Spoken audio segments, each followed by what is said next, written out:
Hi guys, sorry I haven't done a video for a little while. We've been a little bit busy working on some stuff that I picked up from the Forge World Open Day, kind of for my own personal army, so we haven't really been doing videos for those. Today I'm going to do a couple of quick videos just on a couple of different basing methods that I use. Really simple stuff, really easy, effective, quick and easy to do bases. First one that I'm going to show you guys is just obviously cork bases. Now all you need for this is literally sheets of cork. I go to IKEA, but most other sort of good sort of kitchen stores, DIY stores, all that sort of thing, you'll be able to pick up cork. I buy really cheap placemats, dinner placemats. As you can see, got a bit of a pattern on it. Doesn't matter once it's painted though. Quite sort of, I mean, I'd say it's probably about 3 or 4 mil thick. Gives it a nice kind of layered up effect that you can use for this stuff. Now obviously what you'll need as well is just PVA glue. I just use Citadel PVA glue. Nice and easy. Basically grab yourself a base, little dollop of PVA on there, and then you want to tear off a bit of your cork. Now you want to make it kind of uneven, doesn't need to be completely over the base or sort of hanging off the base. It's completely up to you how you want it to look. Now stick it down onto the PVA just like that. Let's just get that to focus in for you. Okay, so you see a nice jagged edge around the edge hanging over a little bit. Don't worry about sort of how messy the PVA gets in there, because it does just wipe off. Okay, so you can see like that. Now what this is basically going to look like when we've painted it up is a bit of a sort of a slab of concrete that, say, the pavement's actually been torn up through sort of the battle that's raging on around it.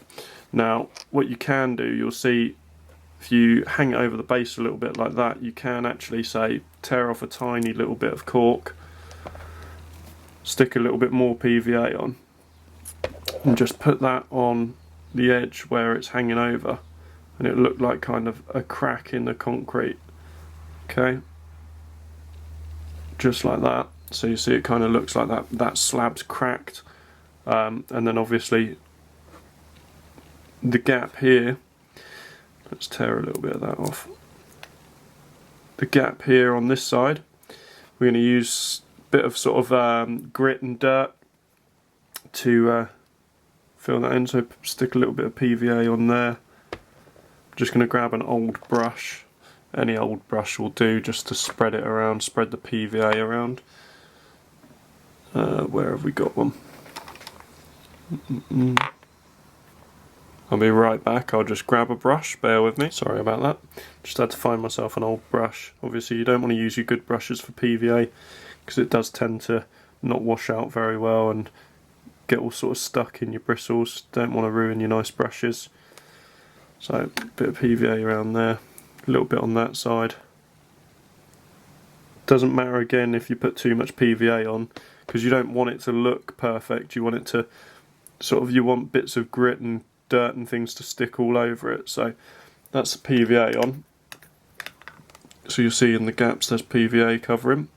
Now what I do next, got a pot of all different size, you see sand, different size stones, all sorts in there. So I'm going to get my little base that I've made, just literally pinch up some of the smaller stuff and just sprinkle that in, and that'll fill in all the gaps where you put your PVA.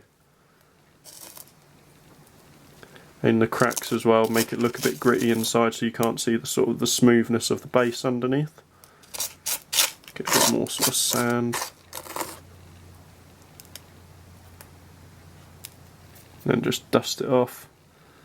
Now that is literally all you need to do for the time being, okay?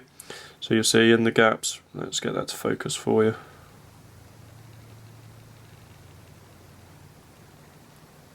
Maybe.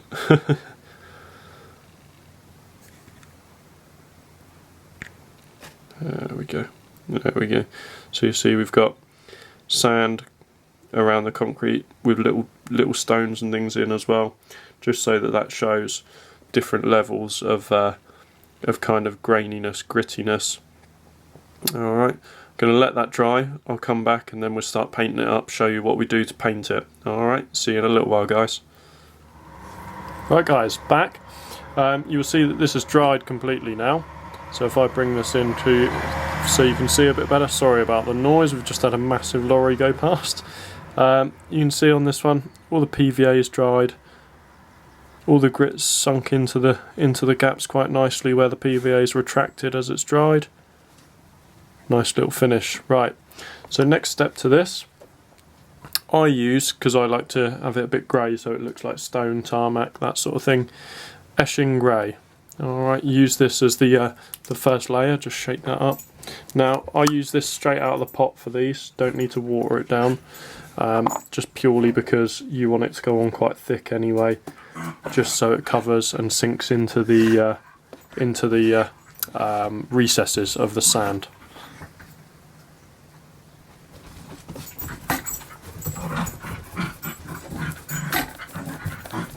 Right, I'll get the full layer done and come back and show you what it's like once I've got it in all of the edges. Right, grey layer is dried now, so that was Eshin Grey we used on that. Now you'll see it's not completely covered, not really too concerned about that because we're going to do a couple more bits to it. So the next stage of this, Agrax Earthshade, just going to give a really nice liberal cover of this over the whole base. So just grab your wash brush and just completely coat the whole base in it.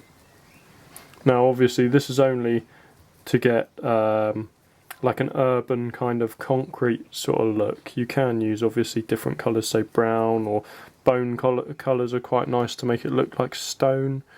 But for these particular guys, because I'm doing astral claws at the moment, I want them to look quite urban. Obviously where they build up their empire. Now again, you might have a couple of bits on the edges of the cork where the brown is showing through, because the cork in the gaps is quite hard to cover. Just give it a real heavy coat of wash over the top and that'll hide it. So that's the wash layer done there. Now I'm going to get that dry and then we'll do the final stage of painting on this, which will be a dry brush of Dawnstone, and then I'll put a couple of extra bits on there just to finish it off and we'll show you the finished product. See you guys soon. Hi guys, back from the last stage. Right, you'll see base is dry now. Basically, if I can get that to focus in for you. There we go. The wash is all dried up on that, so it's given it a slight browny tinge, which is absolutely lovely. It shows kind of a bit of dirt around the concrete. What you can also see I've done is, whilst I've been away, I've actually made a Terminator sized base with sort of multiple levels of those concrete slabs, obviously made out of the cork.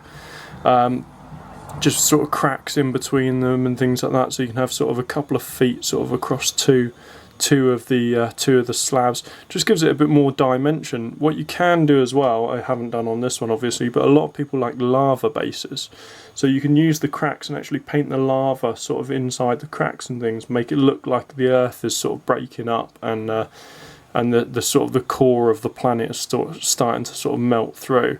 But obviously I'll show you obviously the next step on these two little bases. We'll do it on this one because that's what we've been working on. So I'm going to take some Dawnstone Grey, which is just new normal layer paint, and a large dry brush. Now the reason I use a large dry brush is just because this doesn't have to be accurate at all, and obviously a large dry brush is going to get it done really quick. So a tiny little bit of your grey on your brush there, straight onto your dry brushing pad just to get most of it off, then back over to your base. Now obviously start with a little bit to make sure you're happy you've got enough paint off that brush, so just go light and see how that takes to it.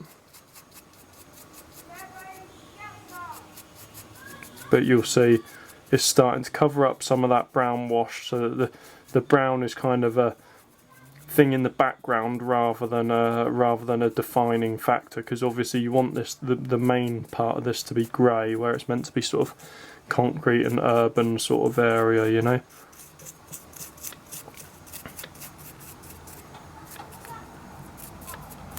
Just go quite nice and rough around the edges, because you want to get it quite tough around the edges. So you see there is basically the finished picture. So you see it looks a lot more like concrete now you've highlighted it with that lighter grey.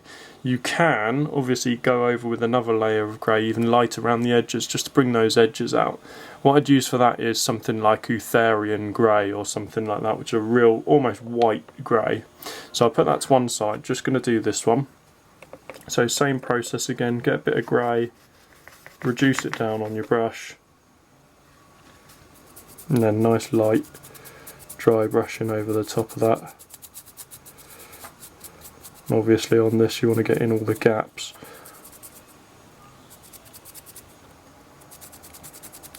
With dry brushing large areas, it's all about sort of a nice fluid motion in your brushing. You don't want to sort of push too hard, give static sort of lines and end up sort of splodging too much paint in one area.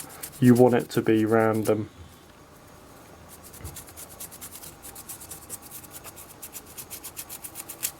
So you'll see,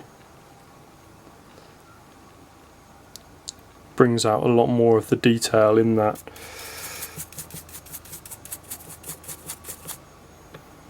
Looks a lot more like concrete than obviously just with the grey and the wash. So that's that done. Pop that away. Just going to leave the brush there for the time being. Now the very last step to finish these bases off. This is completely up to you. I like to paint around the edge of the bases with a black. Okay, now this pot, obviously I am painting straight out of the pot, but I have already watered it down in the pot. Okay, so water your paint down to get a nice smooth finish.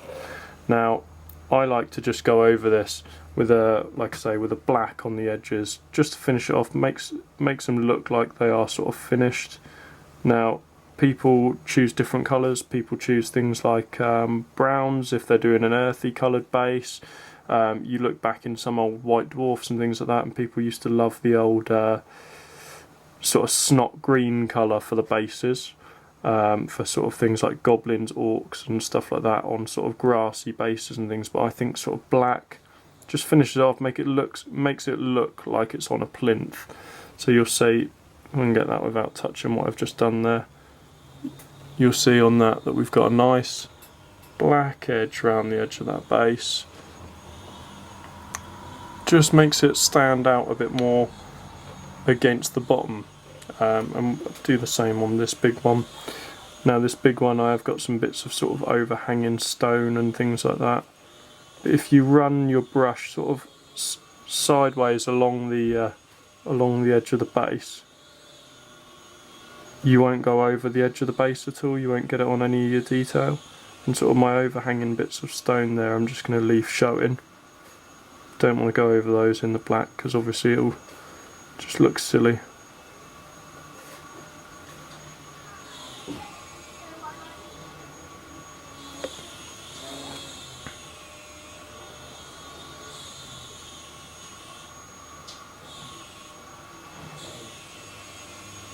And there you have it. There's those bases, just rinse that off. So you see, it's a nice, quick, easy way of producing yourself a sort of urban concrete base. And the thing is as well, is you can absolutely do them in different colours, different textures, but the cork just produces something that can give you such an easy base, an effective base, and so quick. I mean, you can produce a whole set of 10 of these because you can just batch produce them.